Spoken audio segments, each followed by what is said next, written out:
All right. So I am currently at work. This is why I look like this. So just disregard this mess that I have going on. Um, can I be vulnerable with you guys for a second? I want to be completely honest. I am having and I'm not gonna cry. I'm having a very difficult time watching When They See Us. It's hard. It's hard for me to watch. Um, like a lot of us, it's just hard. Um, I've seen a lot of people, talk on Twitter and on social media in general about how they just can't even watch it. Can't watch the trailer. They're not gonna watch the the mini series. I have watched the first episode. I did watch the first episode, and like immediately, what in like the first 10 minutes, it's just like boom. It's really, it's a lot. It's a lot. Um, I'm sorry. I watched the first episode about um 2 weeks ago. It's going on 3 weeks. Um, and this heaviness just came over me, and it lingered for the next couple of weeks. Well, yeah, for these last 2 weeks, it has lingered on me. Well, if you haven't watched my introduction video, I was diagnosed with bipolar disorder too, in 2017. So that is a part of my self care journey, coping with my manic episodes and my depressive episodes.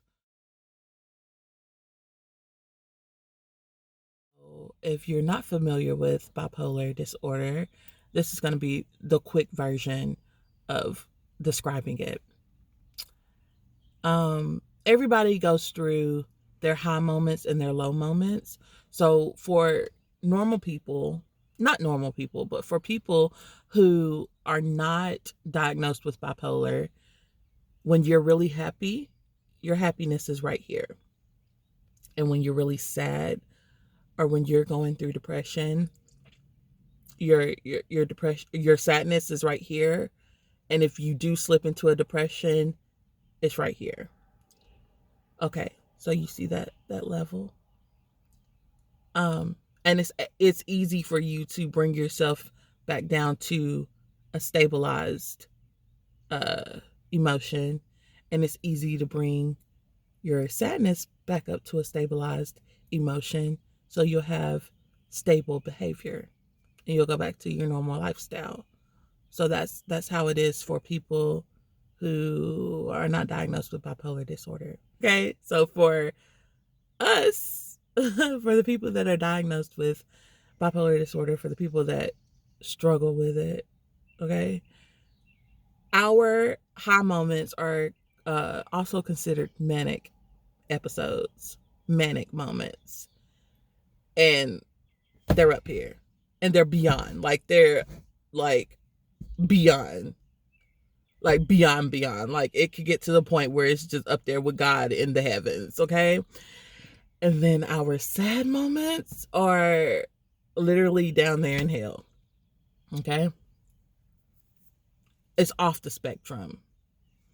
And it's hard for us to get back on this level, on a stabilized level. So I say all of that to say this: a lot of people, the humane reaction to When They See Us should be sadness. It should be frustration.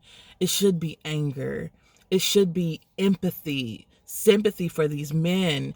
You know, um, it's okay to feel all of those emotions. But for me and for other people who are diagnosed with bipolar disorder or, have been diagnosed with depression, it is hard for us to get back on that. It's hard for us to shake that sadness, that grief. Okay? I feel like I'm grieving these men. I feel like I'm grieving their childhood. What they went through is horrific. It's beyond horrific.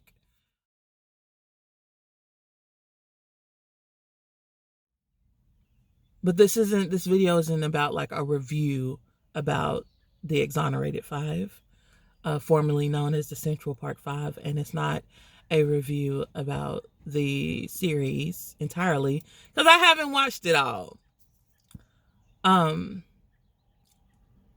But I say all of that. I say all of that to bring it back to this point. It is imperative that I watch when they see us. Okay?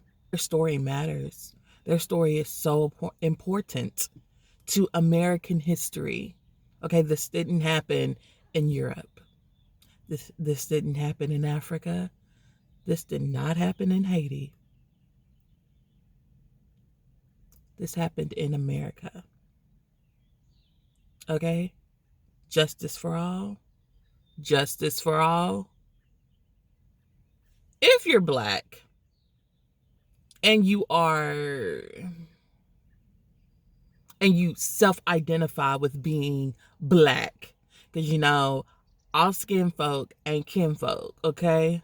All of us are living in these fantasies where you want to act like you're different than the rest of us Black people.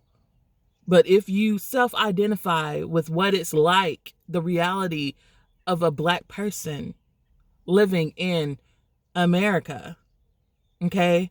Specifically Black people like me that live in predominantly white areas, especially in the South, even though this happened in New York, but I could relate to the racism, the discrimination, the manhunt. Black boys, I'm generally speaking, okay, these next few phrases, this next conversation, I'm generally speaking, but Black boys in America are not looked at as boys, okay? They're looked at as men.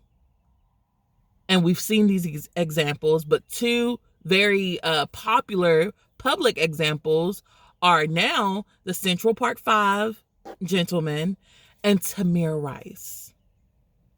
Okay? Tamir Rice was shot because he was playing with, what was it, a BB gun, a fake gun in the park. Police saw him and they saw a man and they shot him. I can't remember how old he was. I'm going to put it right here. That's a baby. That's a baby. When people in general see my nephew, he is 14. When they see him, they don't see a boy. They see a man.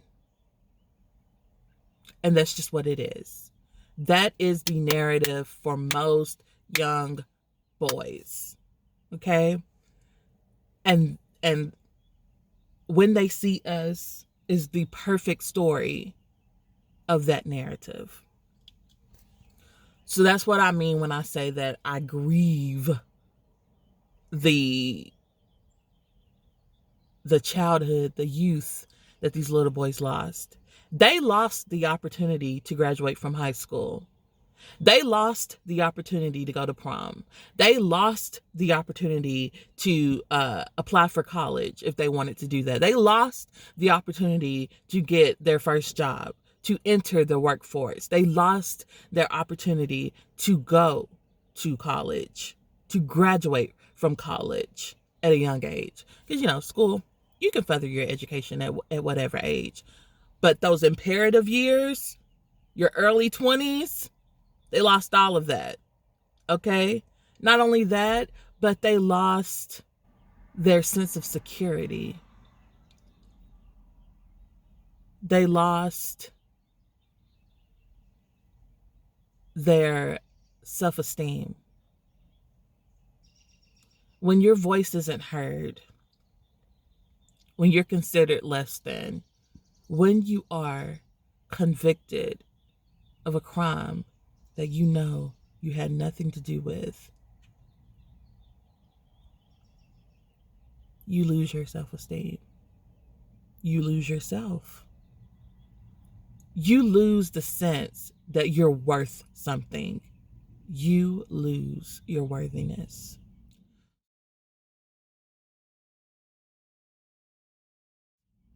So all of this was going through my head when I watched that first episode, and I was like, Lord, I can't do this. And I have not went back. But I'm going to watch it. I am. I'm going to watch it. I'm going to finish it because it's the right thing to do. Because if these men were strong enough, if these boys were strong enough to endure God knows what while they were in jail, I am strong enough to watch their story. I, as well as every person, especially if you consider yourself an American, we all owe them our attention to their story.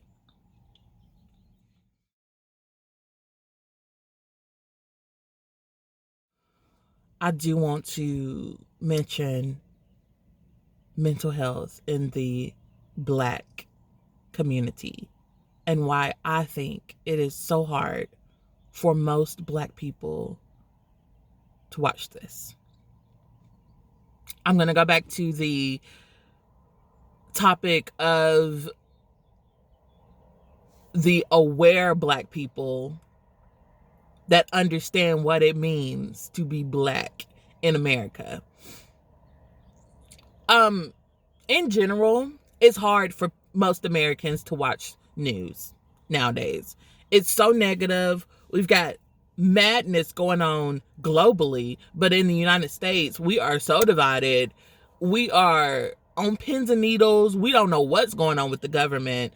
No matter your views, a lot of us do not like watching the news. It is depressing, okay? But it's something different for Black folks. I'm just gonna be real with you. Like I said, I'm gonna be real vulnerable and really honest. This is my views. It's different for me. Constantly hearing about Black people being targeted by law enforcement, Black people being treated differently in the judicial system, modern slavery, which is also known as federal prisons, that are primarily full of Black people. It's hard to deal with stuff like that as a Black person.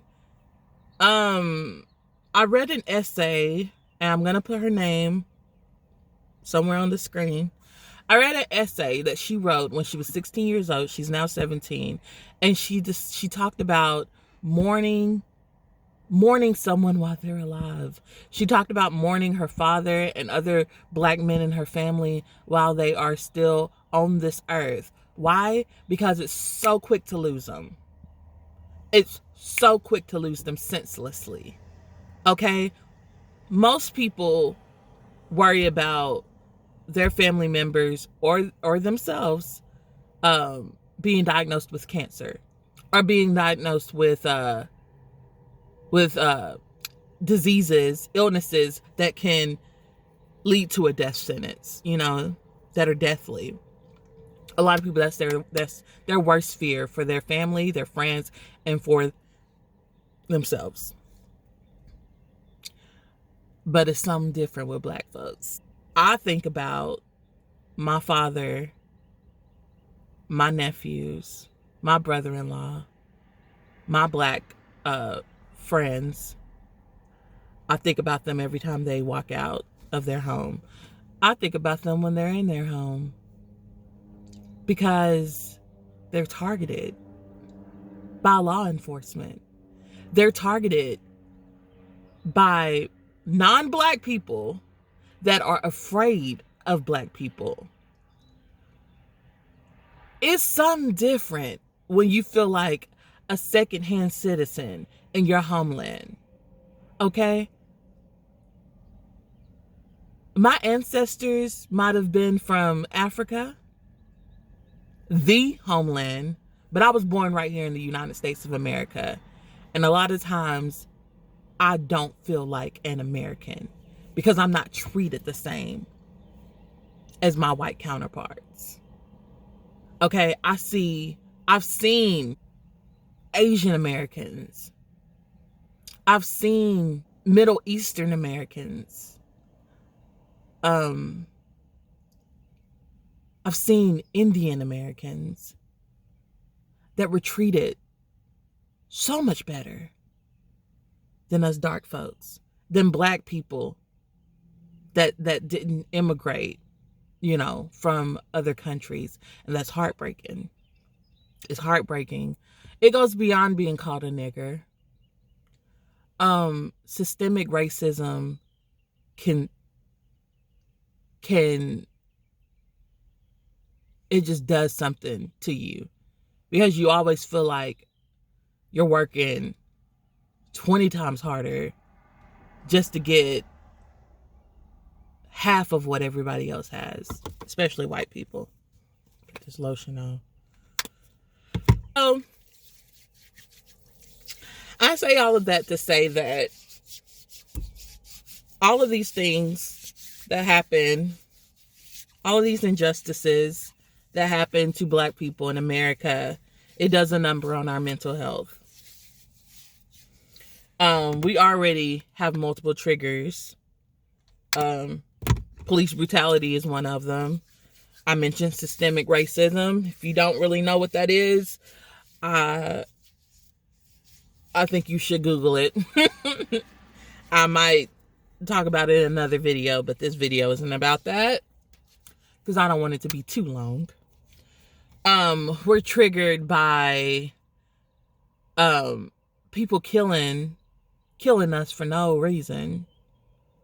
We're triggered by doing the necessities while Black. We're triggered by driving while Black. We're triggered by taking a nap at our college campuses and having white people call the police on us because they can't imagine a Black person being a student. And so they immediately correlate us with danger. So they call the police. We can't barbecue in the park while Black. Our children can't have lemonade stands while Black. Y'all know what I'm talking about. All of these senseless reasons that white people like to call the police on us, those things are triggering. Those things linger with us kinfolk, Black folks, okay? So when you see all of this that's going through the news, when you see all of these Black people that are being targeted, when you see how easy it is for you to be one of these names, one of these headlines in the news, that's a lot to carry. That's a heavy load. So that's why it's hard for a lot of us to watch when they see us. Because we're already dealing with so many emotions on a daily basis. We're already dealing with being judged, being treated differently at our jobs. Especially if you work in a predominantly white company or a predominantly white department. There's a difference. There's a difference. When you're constantly followed in stores because people think that you steal, that's a lot of stuff to deal with on a daily basis.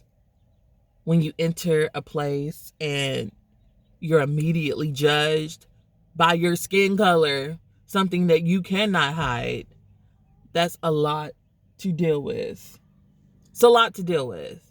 And then also, another personal reason why it was hard for me to watch When They See Us was because I had just got back from vacation, and I went to North Carolina. I went to the beach in North Carolina, and while I was in Wilmington, I stopped at I toured a plantation, and I toured the only plantation that has the original slave quarters. So I was already dealing with like a lot of emotions, a lot of heaviness from that, because I walked through the rooms where my ancestors were forced to live. You know, I walked through this plantation where they weren't welcome, but they had to serve these racist white people that considered them animals, you know, that treated them so poorly. It was a lot. It was a lot. It was a lot to deal with, and I didn't cope with it properly. So when I did get back home, I watched When They See Us, not even realizing that it was the Central Park 5 story. And from the moment that I saw the little boy get knocked out by the police officer, the moment I watched him get knocked out with his helmet, I was like, oh fam. But I couldn't stop watching it. But that's when the heaviness began. So yes, you guys, it has been hard for me to even discuss or watch reviews on YouTube. It's been hard for me to read about When They See Us. See those little boys, the boys that actually played the characters, is heartbreaking. Anytime I see that the actual men that went through all of this, it's hard. It's just hard.